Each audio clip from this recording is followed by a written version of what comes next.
And I couldn't even be with people without feeling like I hated every single person there and myself. Like, wow. I didn't have any connections with my friends that I was with at that time. I was like dead set on being very self-destructive.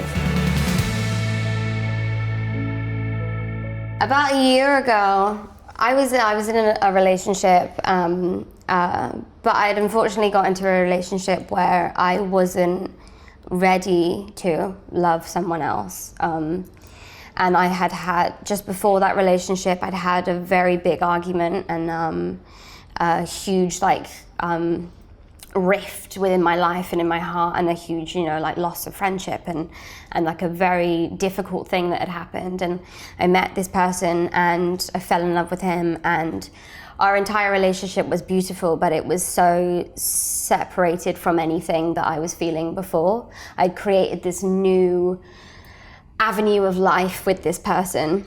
And I think it got to 2 years in, and I realized that I hadn't actually righted any of the wrongs from 2 years previously. Oh, wow. I had just cut an arm off basically and said, I'm not dealing with any of that. And was angry at the world because I was obviously upset about this, a huge part of my life that I'd cut off.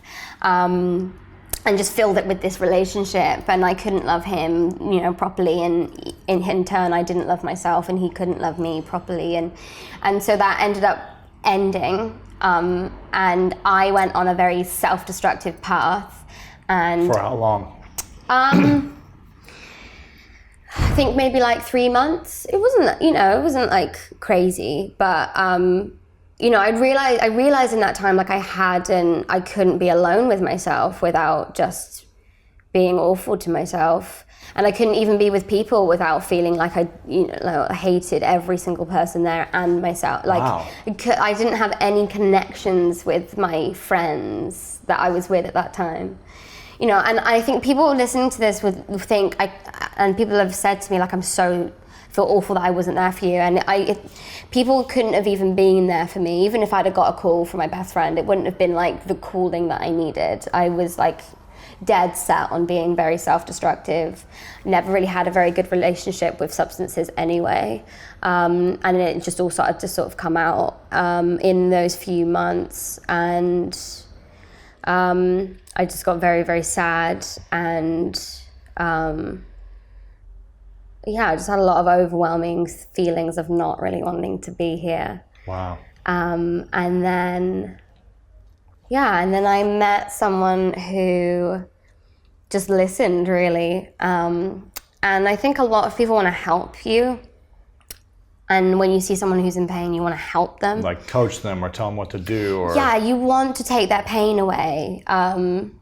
I was watching this thing about a marathon trainer, and he trained this girl, and he says you want to feel the pain for them, and you want to run the marathon for them, and you want to be that, but you can't. You have to just let them just figure it out and discover it as it goes. And I think a lot of my friends are people who want to make me feel better, but you have to do that yourself, and no one had really tried to ask me the questions that I need to be asking myself, Yeah. Are you more excited about the show being over and seeing what's next, or are you more worried about, well, am I going to book a big show again with a big role? Or I don't.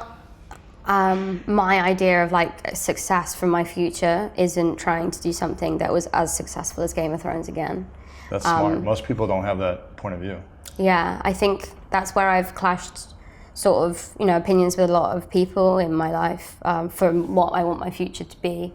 And for me, I don't see success as, always going bigger and better and bigger and better, because it's not what I want. Yeah. I have no intention of being any more famous than I am right now. I'm happy for that to just get less and less.